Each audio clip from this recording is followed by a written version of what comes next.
Y damos la bienvenida al viceministro de Política y Normalización Ambiental, doctor Willer Guevara. Tiene usted la palabra, doctor Guevara.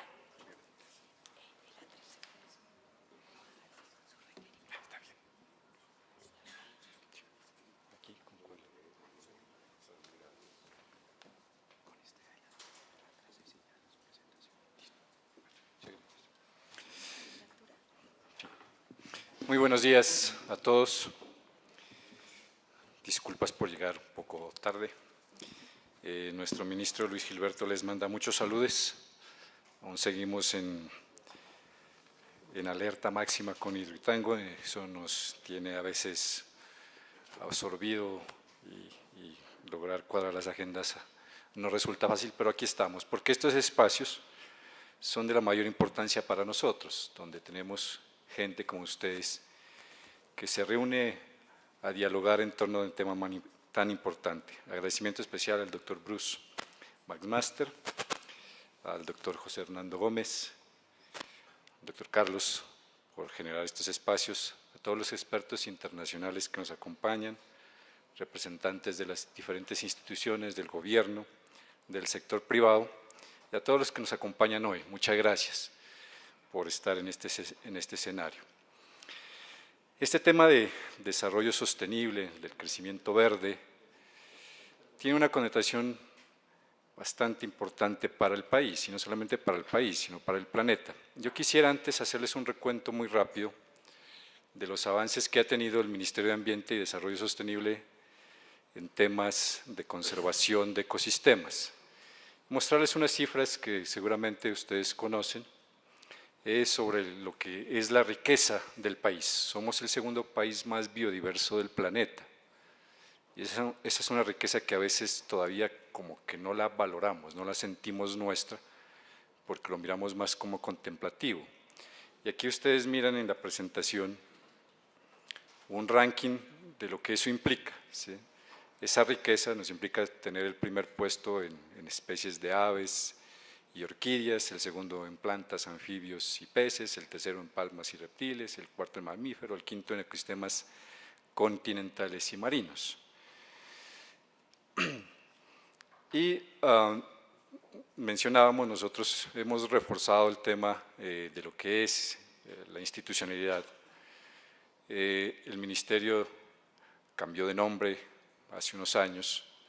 Antes, si ustedes recuerdan, era Ministerio de Ambiente, luego se fusionó con Vivienda, ahora somos Ministerio de Ambiente y Desarrollo Sostenible, incluyendo el tema de la sostenibilidad en línea con lo que el planeta quiere. Recuerden que nosotros venimos trabajando en una estrategia de desarrollo sostenible a nivel de planeta, y en esa línea también el Ministerio viene reforzando, porque el tema de la sostenibilidad, como bien lo conocen ustedes, es un tema que se posicionó y a lo que le estamos apuntando. Nosotros antes teníamos una línea más netamente ambiental, pero luego todo el planeta entero dijo no, la solución no es concentrarnos solamente en el tema ambiental, tenemos que involucrar a las comunidades, pero por otro lado también tenemos que mirar el desarrollo económico, porque no pueden estar separados. Y se unieron estos tres pilares en una sola estrategia, y esto es lo que nosotros hoy llamamos como sostenibilidad, que es lo que nos va a permitir efectivamente avanzar como país, como región, en desarrollo económico, trabajando de la mano con la gente y a la vez preservando los recursos naturales. Ahí hay algunas estrategias del fortalecimiento de nuestro sector. Y obviamente nosotros tenemos que alinearnos, no solamente con las estrategias del país, sino del planeta. Y es importante resaltar aquí que este gobierno le dio una muy alta importancia al tema del crecimiento verde y lo incluyó como una línea estratégica en su Plan Nacional de Desarrollo. Y el presidente Santos le dio todo el fortalecimiento y todo el apoyo para que lográramos cumplir unas metas grandes, ambiciosas, que ahora lo vamos a mirar, que se trazaron en ese plan de desarrollo. Por otro lado, tenemos obviamente los Objetivos de Desarrollo Sostenible, que tenemos allí muchos retos que cumplir hacia el 2030. Están los Acuerdos de París, enmarcados en todo el tema de la reducción de gases de efecto invernadero, que nos propusimos como país una meta de reducción del 20% en este tipo de gases, y ahí también tenemos estrategias. El acceso a la OCDE, que fue una estrategia de este gobierno de querer pertenecer a este club de buenas prácticas, y eso también nos ayudó a fortalecer nuestro sistema de gestión ambiental y desarrollar muchas acciones importantes en esta línea. Y finalmente la implementación de los acuerdos de paz. Para los que se han leído juiciosamente los acuerdos de paz no existe un capítulo como tal de tema ambiental, pero si ustedes revisan en todas las acciones quedó la palabra sostenibilidad, el uso sostenible de los recursos, el uso sostenible del agua, etcétera, quedó enmarcado el tema de sostenibilidad y obviamente eso nos implica unos retos en ese sentido. Desde el Ministerio tenemos 5 líneas estratégicas que ahora vamos a tratar de desarrollarlas, que son adaptación y mitigación al cambio climático, todo el tema de la conservación de fuentes hídricas y de limitación de páramos, todo el tema de producción, consumo sostenible, servicios ambientales y emprendimientos verdes, la declaratoria de áreas protegidas, conservación y uso de la biodiversidad y el tema de restauración y recuperación de ecosistemas degradados. Esas son nuestras 5 líneas en las que hemos venido trabajando en esta administración. Y aquí les voy a mostrar rápidamente algunos resultados de estas acciones. En temas de declaratoria de áreas protegidas, conservación y uso de la biodiversidad. Aquí ustedes pueden mirar un comparativo de lo que teníamos en el 2010 y de lo que le estábamos dejando al país. Teníamos en el sistema de áreas nacionales protegidas 13.6 millones de hectáreas. Hoy vamos más o menos en 31 millones de hectáreas de áreas protegidas. Igualmente en páramos. Colombia es uno de los países con mayor riqueza en páramos. Tenemos 37 páramos. Nos dimos a la tarea de limitarnos. Llevamos 30 páramos ya delimitados y la meta es dejar los 37 páramos delimitados antes de que termine el gobierno. 1.4 millones de hectáreas representan esos ecosistemas. Igualmente en tema de humedales, teníamos 570 hectáreas en el 2010 de estos ecosistemas y hoy estamos dejando 1.8 millones de hectáreas de humedales elevados a categoría Ramsar. Son 10 de ellos distribuidos en el territorio nacional y otras áreas de ley segunda de tipo A que también hemos protegido. Hemos pasado de tener 14 millones de hectáreas en estos ecosistemas en el 2010 a dejarle al país hoy 42 millones de hectáreas de áreas protegidas. Más adelante les voy a decir por qué la importancia de estas hectáreas. Igual ejercicio hicimos en áreas marinas. Pasamos de 1.2 millones de hectáreas a 12.8 millones de hectáreas de áreas protegidas en el territorio marino, que representa el 13.7% del territorio nacional.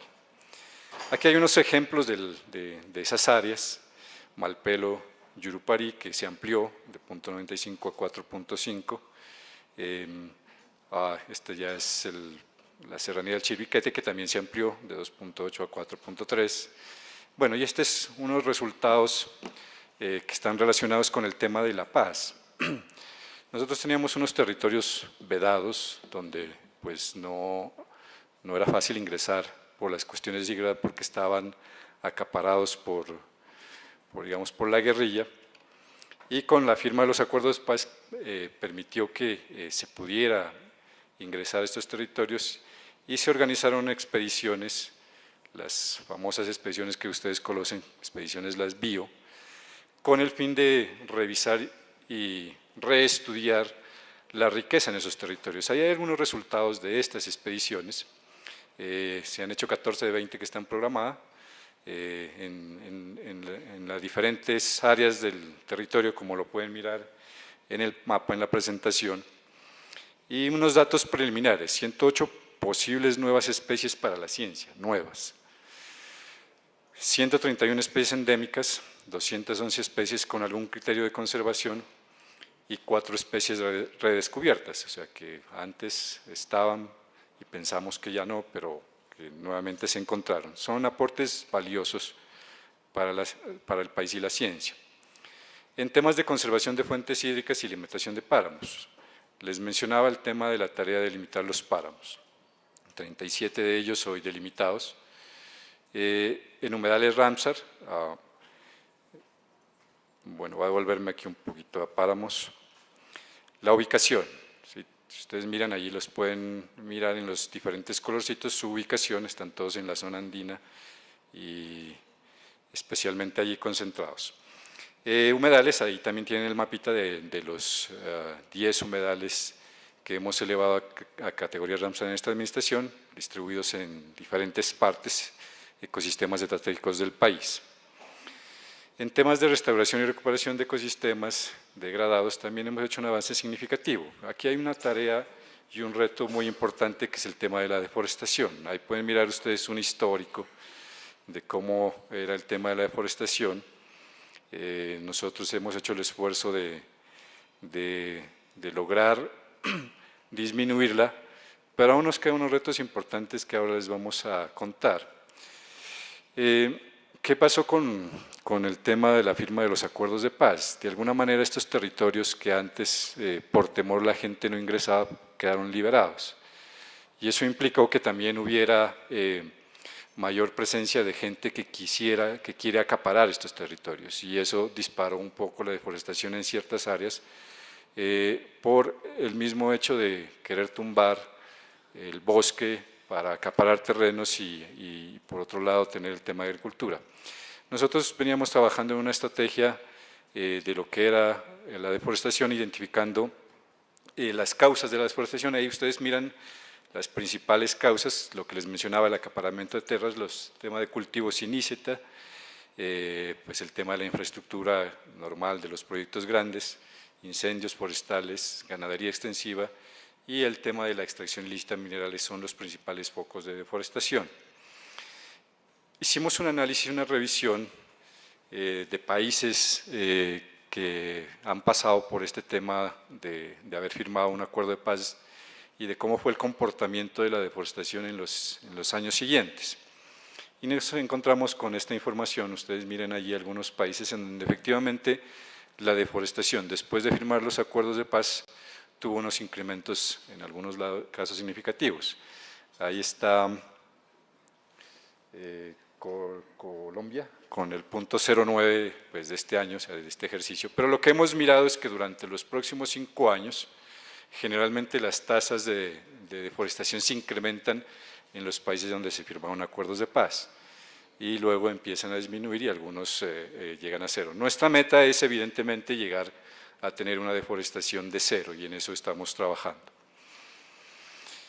Les mencionaba, por eso mismo creamos una estrategia integral de control a la deforestación y gestión de los bosques, creamos una comisión intersectorial para poder controlar ello y en eso venimos trabajando en espacios a nivel regional, articulando con toda la institucionalidad, con unos resultados muy buenos positivos, apalancados algunos en unos proyectos normativos. Bueno, por otro lado nosotros también tenemos unos retos grandes que es restaurar esos ecosistemas degradados. Una de las causas que mencionaba, los cultivos ilícitos y la extracción ilícita de materiales, nos deja unos impactos significativos en el entorno ambiental. Y nosotros hemos emprendido la tarea de empezar a hacer la restauración de estos ecosistemas. En la presentación miran las principales zonas en donde ha habido mayor afectación a los ecosistemas y donde enfocaríamos los esfuerzos de restauración y la gráfica muestra, digamos, las cantidades de hectáreas en las que hemos avanzado en esta tarea. Teníamos 14.700 en el 2010, vamos ahora más de 121.000 hectáreas en esta tarea de restauración. Aquí hay un tema muy importante que lo llamamos el cinturón verde para el control de la deforestación en la Amazonía. Aquí sí quiero detenerme un momento a explicarles este mapa. Si ustedes miran la línea negra, esta línea marca lo que llamamos nosotros la línea de frontera agrícola. Nosotros tenemos que aprender a vivir de la riqueza que genera el país. Les decía que somos el segundo país más biodiverso, pero hoy no estamos, digamos, aprovechando esa riqueza para poder vivir de ella y a la vez conservarla. Entonces, nuestra primera tarea es identificar precisamente dónde está esa riqueza, protegerla para que tenga, digamos, un grado de protección hacia el futuro, a perpetuidad, y luego generar los instrumentos o las herramientas que nos permita vivir de ello, y que no estemos pensando en tumbarla para hacer pastos y incrementar el tema de la ganadería. Entonces es una tarea que nos queda, pero aquí tenemos un avance significativo que lo hemos venido trabajando con el Ministerio de Agricultura, y es definir esa línea de frontera agrícola para esta zona. Esa línea se establece con base en lo que teníamos en el 2010. ¿Qué quiere decir esto? Que todo aquello que fue, digamos, deforestado después del 2010 tiene que restaurarse. Y es lo que ustedes miran en el mapa, en estas áreas amarillas y achurados de diferentes colores, que hoy está deforestado y que tiene actividades diferentes de ganadería y otros temas de cultivos. Estas áreas tienen que restaurarse no a su estado original de bosque, pero sí a una cobertura boscosa que nos permita mantener la continuidad o la permanencia de esos ecosistemas en esa región, acorde con lo que tenemos en el resto de área. Entonces, es la tarea que nos queda aquí. Y pues dentro de esta línea de frontera, lo demás que queda por fuera de ella, pues seguirá teniendo la vocación que tiene, pero esa es la tarea y el ejercicio que venimos trabajando. Va a salir un decreto firmado conjuntamente con el Ministerio de Agricultura, en donde evidentemente va a quedar establecido esa línea.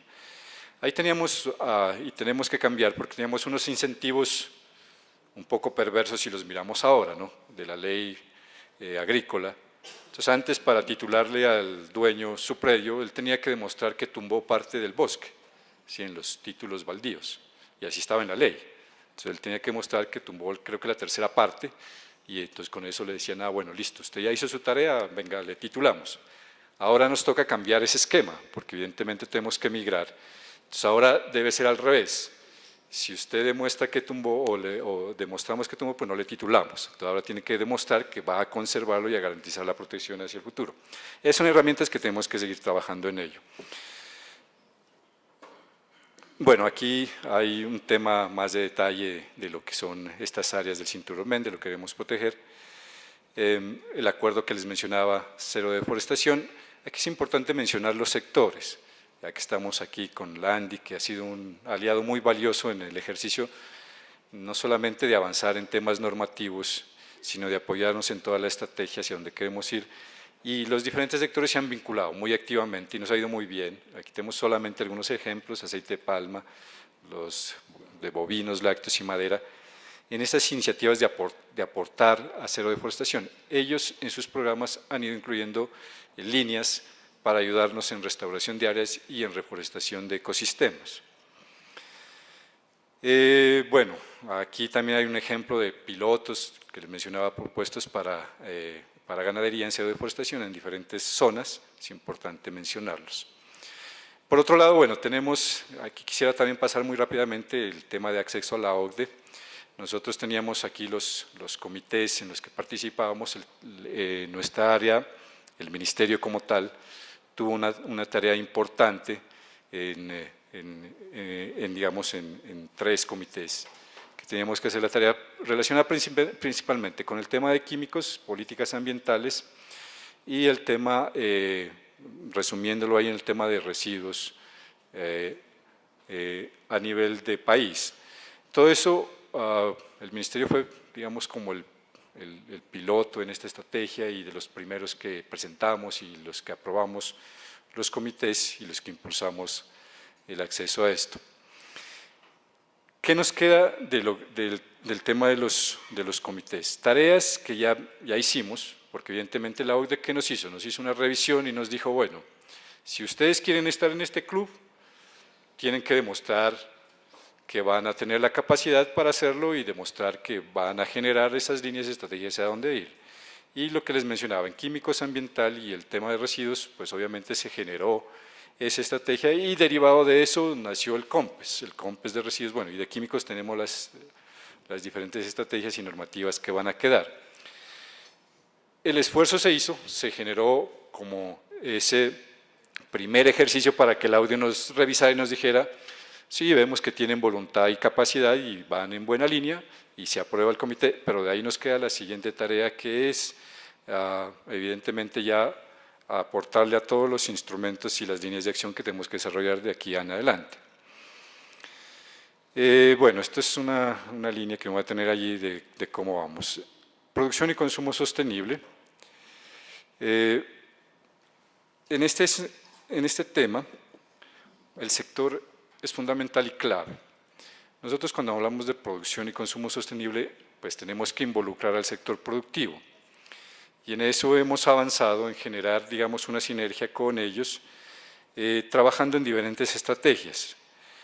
Como el tema de la sostenibilidad es un tema que involucra la productividad, nosotros tenemos que avanzar también en instrumentos que les permita a ellos avanzar en esas líneas. Y desde el Ministerio, pues, venimos trabajando con algunos incentivos en temas, pues, de energías renovables, eficientes, etcétera, en los temas de sellos ambientales para aquellos que cumplan ciertos criterios, etcétera.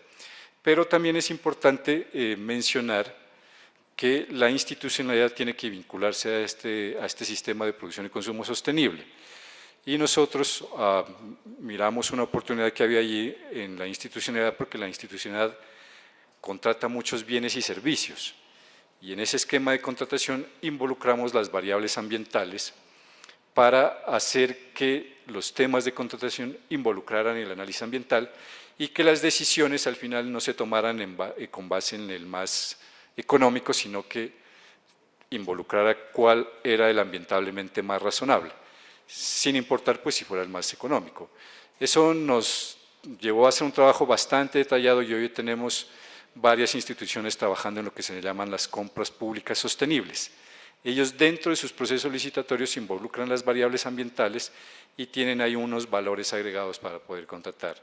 Entonces es un esquema que nos permite también no solamente avanzar en esa línea, sino que también toda la institución a nivel de gobierno empiece a pensar que las variables ambientales son importantes en todos sus procesos. Aquí hay unos resultados de algunos instrumentos económicos que se han implementado, que es en la senda en la que debemos seguir. Esto no es fácil porque evidentemente la ciudadanía cada vez que se saca un impuesto, pues aquí digámoslo entre comillas, nos echa la madre, ¿sí? Y se queja. Y pues algunos lo harán con razón por el desconocimiento, pero miren, es muy importante que nosotros como digamos ciudadanía a nivel de país sigamos avanzando en esa venta de poner el tema ambiental como una de nuestras prioridades. Ustedes que están en este escenario muy bien lo saben y en eso han trabajado y nos han ayudado mucho, pero todavía hay ciertos sectores en los que parece ser que no. Yo siempre les pongo este ejemplo, les digo, miren, el tema del agua, el aire y lo que producen los suelos es lo que nos permite vivir. O sea, si usted sin agua, no sé cuántos días biológicamente usted puede aguantar, pero al final se muere. O sea, si no tiene agua, se muere, y eso es en días, ¿sí? Si no tiene aire, así en las ciudades esté un poquito mala la calidad, pero si no tiene ese aire que le permite respirar, aún incluso estando dormido, también se muere, y eso es más rápido, esos son minutos, se muere, ¿sí? Y si no tiene lo que produce la naturaleza, todos los alimentos, también se muere, pues aguantará un poquito más, ¿sí? Y los que tienen, digamos, acumulado un poquito más de energía, más tiempo, y los que menos, pero al final la conclusión es que sin estos elementos nos morimos. Y la conclusión es que sin estos elementos el planeta también se muere, ¿sí? Y bueno, dice, y cuando uno hace esta reflexión, dice, esto es de la mayor importancia, es la prioridad número uno, porque es lo que nos… Pero cuando usted habla con la gente, muchos como que no, y cuando usted mira incluso en las prioridades de la gente, en las prioridades de los gobiernos y de las entidades, pues no está en la prioridad número uno, no lo está, y entonces uno se pregunta, ¿y por qué nos recortan el presupuesto ambiental y nos dejan ahora de lo que teníamos a la tercera parte? ¿Y por qué? Bueno, y uno mira en los municipios y en los planes de gobierno departamentales y empieza a revisar, dice, ay, el tema ambiental debería estar de primeras y está por allá de últimos. Y le pregunta a la gente sobre los temas ambientales y tampoco están en sus prioridades. Y muchos se levantan y pues tienen razón en tener sus prioridades en sus negocios, en la plata, en el trabajo, en lo que sea, pero el tema ambiental no está ahí, no está que al levantarse uno diga, mire, yo tengo que hacer hoy algo por el tema ambiental porque es lo que me permite vivir.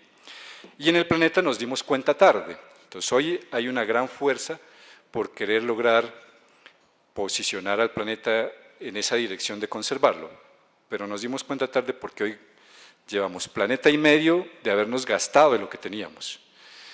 Y si no nos esforzamos, al 2050 necesitaríamos 2 planetas y medio, y pues recursos que no hay. Entonces estamos haciendo un autosuicidio, acabando con los pocos recursos que tenemos para tratar de nosotros sobrevivir, y estamos siendo egoístas porque no estamos pensando en las generaciones que vienen. Y seguramente nosotros y nuestros hijos no tengan mayores dificultades, pero si seguimos en esta estrategia, las generaciones que vienen son las que van a sufrir, porque evidentemente van a tener menos recursos, va a haber más población, mayor población demandando lo mismo. Entonces es importante este tema, y quería detenerme aquí a hacer esa reflexión, porque esto de los instrumentos no es sencillo, pero cuando la gente entienda que la prioridad número 1 es conservar el agua, es conservar el aire, seguramente no nos va a echar la madre cuando saquemos un impuesto cobrándoles para conservar el aire, por poner un ejemplo. Entonces ya no, o sea, si lo vamos a conservar y eso me va a garantizar vivir, está bien que paguemos. Y usted compra estas botellitas de agua y haga las cuentas. O sea, nosotros hoy pagamos alrededor aquí en Bogotá como 30.000 pesos por metro cúbico de agua. Y en la botellita usted termina pagando como 5 o 6 millones por metro cúbico.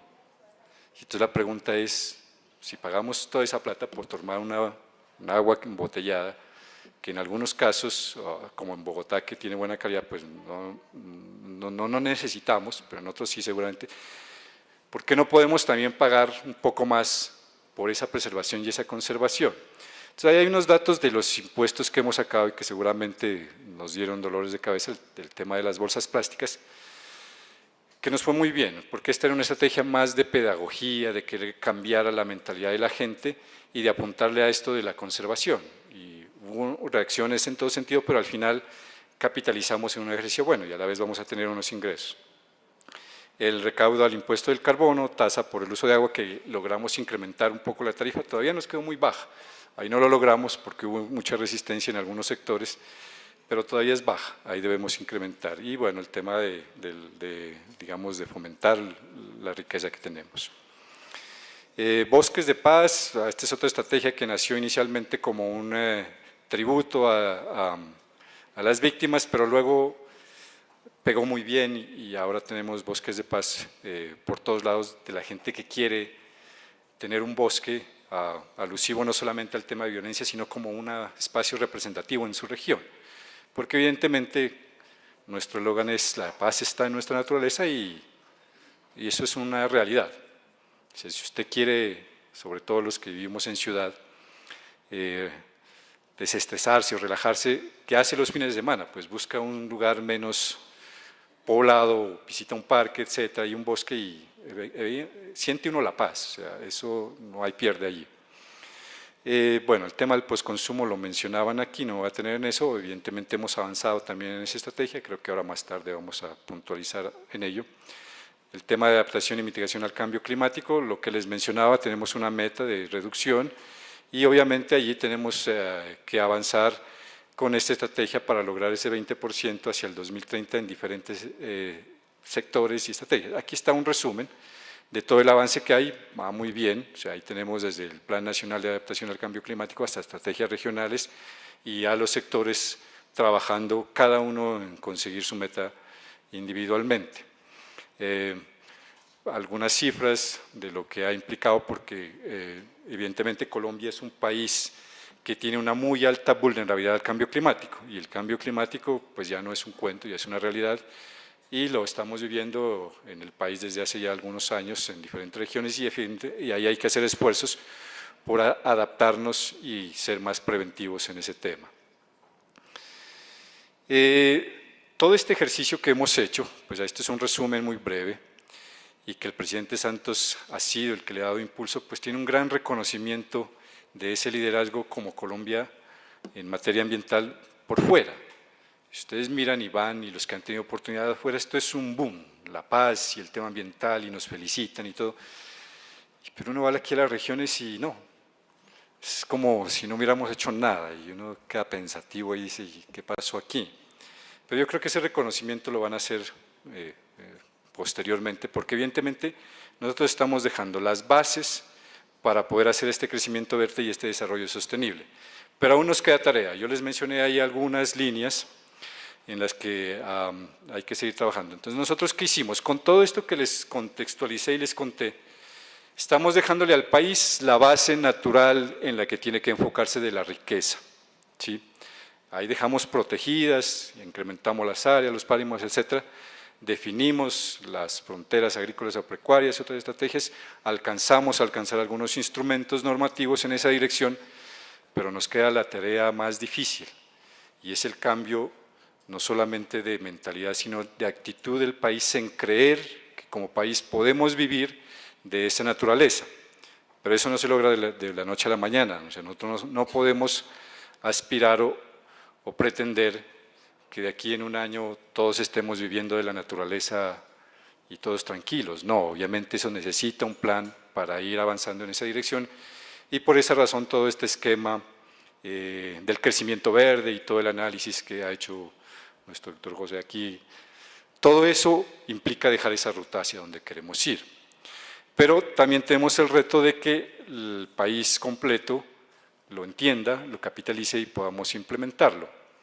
Porque hoy por hoy, a pesar de que estamos en un proceso de paz después de haber firmado, de posconflicto, después de haber firmado la paz, Colombia tiene una mentalidad muy reactiva y ustedes lo notan en todo lo que se vive en los medios y en las redes sociales.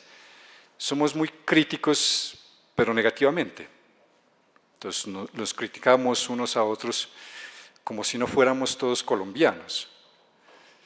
Y críticas muy fuertes, o sea, de choque, duro. Y uno se pregunta, pero si todos vivimos en un mismo país, o sea, ¿por qué ese choque?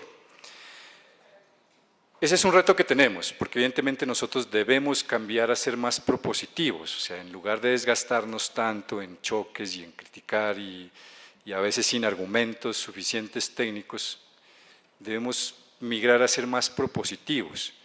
Y miren que estos escenarios, y con Landy lo hemos logrado y ellos nos hayan dado, esos escenarios son muy productivos, porque evidentemente, miren, todo el tema normativo que hemos sacado, nosotros lo hemos hecho de la mano con los sectores que tienen que implementarlo, y nos ha ido muy bien.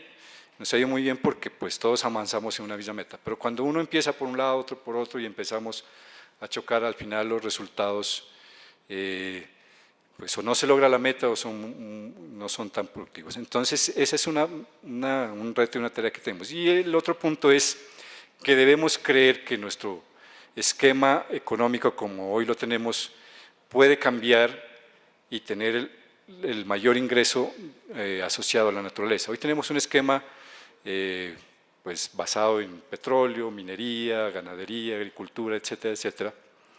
Pero tenemos que empezar a migrar en ese esquema, porque evidentemente los recursos como los hidrocarburos en algún momento se van a acabar y nosotros no podemos estar esperando a que se acaben para ver qué vamos a hacer. Y hoy tenemos la gran oportunidad, porque el gobierno de Santos le dio ese impulso, en el que estamos dejando la línea. Y es simple, si nosotros tenemos la riqueza, o sea, somos el segundo país más biodiverso, tenemos esa gran riqueza, pues es simple, tenemos que conservarla y aprender a vivir de ella. Y eso nos va a garantizar que podamos vivir bien por siempre y que las generaciones futuras no tengan líos. Y es más, esta gran riqueza va a hacer, o ya lo está haciendo, que los países que se la malgastaron, porque ya hay países que gastaron su riqueza, van a tener que venir a buscar nuestra riqueza. Y ahí es donde nosotros tenemos que sacarle provecho. Y ahí es donde tenemos que aprovechar todos esos instrumentos y esas herramientas para que ellos nos sigan apalancando, como lo vienen haciendo, en cuidar esa riqueza, pero generar negocios. Hoy, digamos, el país no está totalmente preparado como para decir, listo, esa es la línea y le apuntamos. Si usted va y le echa este cuento en las regiones, pues lo quedan mirando a uno todavía un poco raro. Le dicen, ajá, ¿y eso sí puede funcionar o no? Porque nuestra mentalidad, sobre todo, está en regiones en que no podemos hacer más que ganadería y que sembrar cierto tipo de cultivos. Y eso es lo que tenemos que cambiar. Amazonas, una riqueza que ustedes ni se imaginan. Y uno va a los supermercados o a los mercados a palo quemado y encuentra una gran variedad de frutas y cosas bonitas, pero no ve ningún producto amazónico. Y la variedad que tenemos de la Amazonía es muy grande. Y países como, por ejemplo, Brasil, que ya ha logrado migrar en este esquema, uno va y mira un mercado como el de palo quemado allá, y es asombroso la cantidad de productos y cosas que llegan. Entonces uno se pregunta, pues si los países avanzaron y están en esa línea, nosotros podemos hacerla. Entonces yo finalmente quisiera nuevamente reiterar el agradecimiento a todos ustedes que están aquí, a Landy, porque evidentemente con ellos hemos avanzado en esta senda, y finalmente pedirles que sigamos en ese ejercicio, o sea, que no bajemos la guardia. Ustedes son los que pueden ayudarnos a seguir capitalizando estos esfuerzos y a seguir, digamos, transmitiendo a todos los que se encuentren en su camino. Esto es como una religión, ustedes tienen que convertirse en apóstoles. Y todo este tema del crecimiento verde, la sostenibilidad y el tema ambiental, tienen que ayudarnos a posicionarlo, porque evidentemente todavía algunos, como les mencionaba, no lo tienen en sus prioridades, y hay que hacer que todos lo tengan en sus prioridades para que en el futuro simplemente pues tengamos asegurado no solamente el futuro del país y de las generaciones que vienen, sino el del planeta entero. Muchas gracias a todos.